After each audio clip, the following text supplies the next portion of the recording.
5 years ago, I embarked on an adventure. Like Ferdinand Magellan circumnavigating the globe, I set sail with people waving goodbye, wishing me luck on my expedition.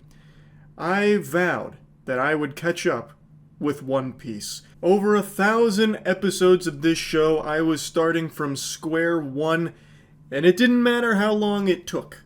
I was going to do it. No matter what comes, I certainly will, and it'll be a load blown with the knowledge that I watched every episode of this show, and I am proud to report that 5 years later, I'm almost there. I just keep getting asked where I'm at in my One Piece journey, so I'm going to give you the update now. I'm knocking on the door of the Egghead arc, and I've been doing these almost annual updates on One Piece and my thoughts on it, so I figured it was about time since I'm moving past the longest arc in the show so far, which is Wano. Now, I said that I watched every episode. That's just a bold-faced lie. I have been using One Piece the entire journey. I truly would not recommend to my worst enemy to try and watch this show without One Piece or Onigashima paste, because there is so much fat that gets trimmed in these to make it so much better. So some of the arcs people really didn't like from the anime, like Punk Hazard, I actually enjoyed because I watched it through One Piece, which made it much tighter, much snappier, put a smile on my face. I got all of the juice without any of the pulp. And I really appreciated that. So that's my little pro tip for anyone out there that wants to follow in my footsteps with this path I've carved watching over 1,000 fucking episodes of an anime. Don't watch the filler. Don't do that. Don't subject yourself to that. It's not worth it. They wouldn't do that to prisoners at Guantanamo Bay. So, I'm going to give you my whole thoughts on the show thus far. Spoiler alert, I fucking love it now. It was a brutal journey in the beginning. I had to really push myself to get through it, but with my iron will and resolve, I was able to persevere and get to the greener pastures. A lot of people call it Stockholm Syndrome. I just call it an acquired taste, and my taste buds began to be a little more refined, and I appreciated it. Also, I just think the show's quality improves drastically 300 episodes in. Now, first, before diving into this, I want to thank the sponsor for today's video. Big thanks to Opera GX for sponsoring the video. You've heard me talk about them endlessly. You also see it every single time I'm streaming. Opera GX is my go-to browser, and it has been for years. I think it's the best browser available. Just feels like there's endless customization options that have it be exactly how you want it. Keep all your messaging apps on the side so everything's nice and convenient. The GX mods also just got an overhaul and have been improved. That splash screens, custom UI, themes, backgrounds, you name it, wallpapers, everything has been bumped up, baby.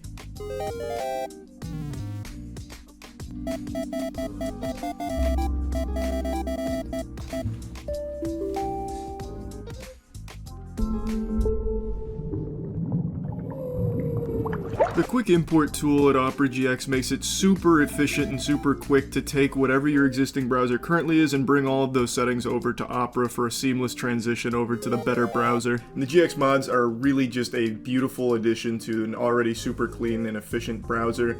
And it's even getting a facelift. So it's getting a new updated look, making it even more fresh and clean. So definitely check out Opera GX, there's a link in the description, and thanks again for sponsoring. As I said, I just didn't really like the show in the beginning. It's because the pacing is just glacial, and there is just so much nothing. Like this nothing sandwich of emptiness that just happens so frequently in the early seasons. And I'm gonna be honest here, sports fans, you're not gonna like to hear it. The animation has aged pretty poorly, which is probably why they're going back and redoing the anime from what I've read, like the earlier seasons, to, breathe some more life into it, which I think is a good call. And I just really was not into it. I wasn't sold on the characters. It just moved so slow that it was just this hypnotic fugue state it was putting me in every time I put this fucking thing on. You might remember in my first couple of years on this journey, I was talking about how I literally couldn't finish episodes because I would just fall asleep. It was the actual cure to insomnia. I would turn on an episode, 30 seconds later, I'm going honk shoe. Like, I'm going me, me, me, me, me, me, me. Without, and I'm committing to trying to watch the episode, but I just can't because it's so fucking boring. And there's glimmers of greatness in the earlier seasons. Like, one of the ones people always point to is Arlong Park. I think that arc super duper sucks. But there are some really great elements to it, like the classic Nami scene, which I'm sure all of you have at least watched pieces of where she's stabbing her arm with the Arlong tattoo on it, and Luffy comes in. It's very emotional, and it's really well done. But what you don't know is that it's surrounded by the most boring shit ever. That it, like, when you get to that point, it's refreshing, and then it goes right back to being boring. So I just did not like the early season of this show.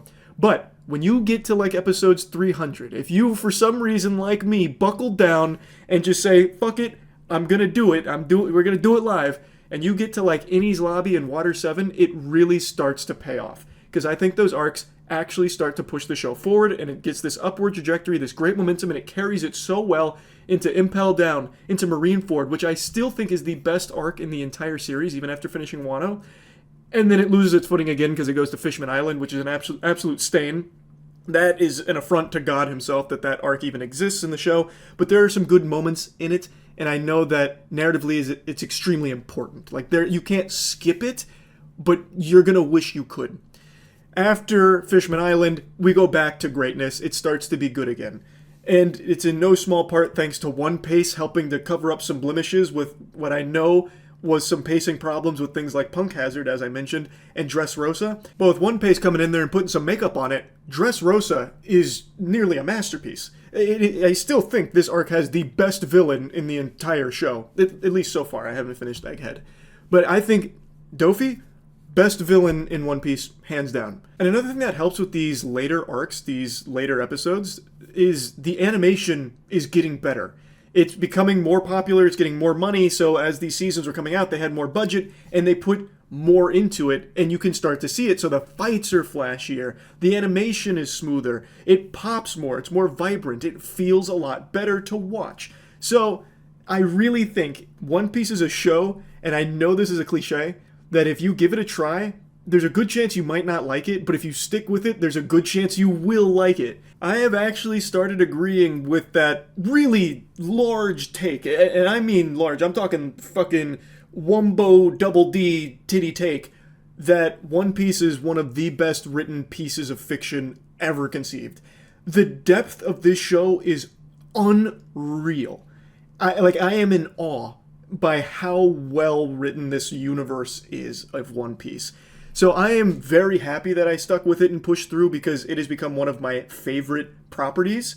Like, as I made an update like 6 months ago, maybe even longer, where like I have been so into the show that I actually started playing the card game, literally going to tournaments to compete in the One Piece card game. That's how much I've started to love the IP. And I initially got dogpiled by the One Piece fandom for my Luffy take like a year and a half, 2 years ago maybe. I don't even remember how long it's been, because I just was not liking Luffy. He was like my least favorite main character.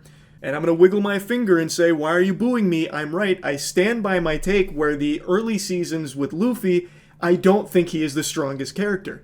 It's very underwhelming when the big fight is brewing that Luffy has to be nerfed by either being too stupid to participate, where he gets himself locked in the belly of a snake, which I still find to be just so fucking frustrating, or where they have him nerfed. Then he can't participate at optimal efficiency for a variety of reasons. I don't find that to be fulfilling. I find that to just be really lackluster, and that happened a lot in the earlier arcs of One Piece. So I don't think he ever had a chance to shine and to get deeper. But after Marineford, that doesn't happen as much. It happens occasionally, but not to the same extent, where Luffy would basically be out of like the main story for quite a while other characters were taking care of like the bulk of it, and then he'll come in and save the day.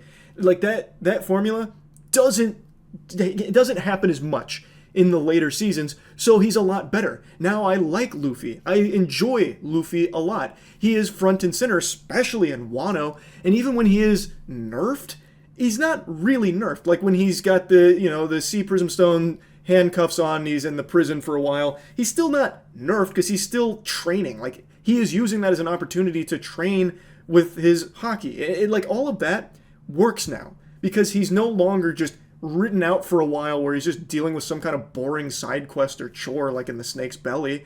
Now he is actively doing things to work towards the bigger goal with the rest of the crew. So it's a lot better. So those are my overall thoughts on the show, but I want to get specific on Wano since that's the one that I have been in for a long time. It's also the longest arc in the series. It goes for a long time. I will say, biggest critique of it, it drags. Even using One Pace and even transitioning from One Pace to Onigashima Pace, it still does just drag.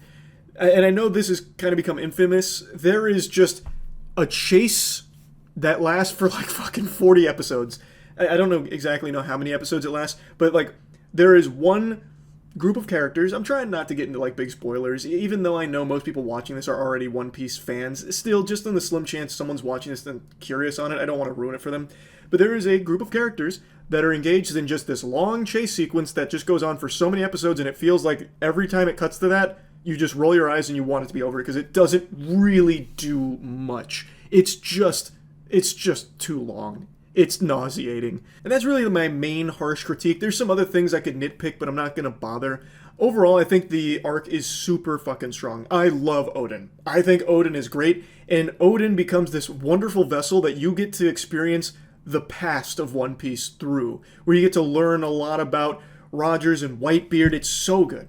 Like, I think that is so good. And he himself is such an entertaining character that on the surface is very silly, but he's also extremely powerful, like the only person that was able to hurt Kaido, and the animation is so good in this season that all of the fights are really joyous to watch, whereas, again, in earlier seasons, a fight is the fights aren't really rewarding. Like, you're not watching One Piece for the fights in the early seasons, but in Wano, I can absolutely see people that just tune in to watch these fights, because they're really fucking good. So, Odin is great. All of his retainers around him are great, and also, boy howdy, do they introduce a lot of characters. Not just his retainers, but the headliners, the pleasurers, the spagooters. Like, there are so many different characters that get introduced here with so many different groups. It's hard to keep track of all of them, and a lot of them don't really serve much of a purpose. Some of them are just fucking thrown into the shitter at some point to be forgotten about. Didn't really add anything except for like a couple cool moments, maybe. But I think one of the characters that gets introduced that is a standout in this arc is Yasue. What a great and tragic character who does something that I hadn't seen the show explore before. Not going to spoil what it is, but I really love that character and what they do and bring to this arc. And in a close second for best new character introduced in the arc, Yamato. I mean, I think that's a given. If you've watched Wano, I imagine you probably like this character. Also, it brings Ace back into the story, which is super nice.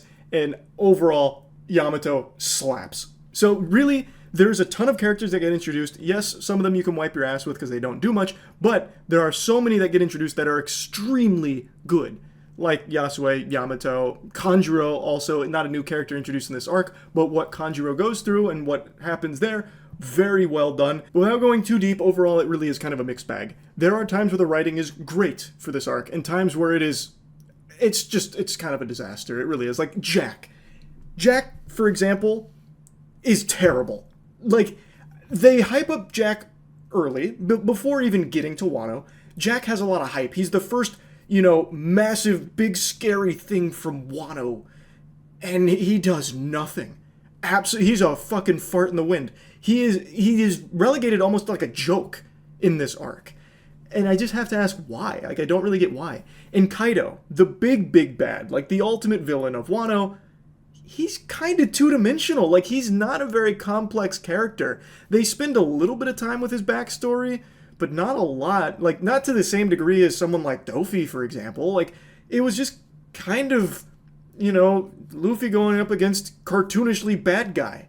And that's a little underwhelming. Like, Big Mom, I think, is a better villain than Kaido.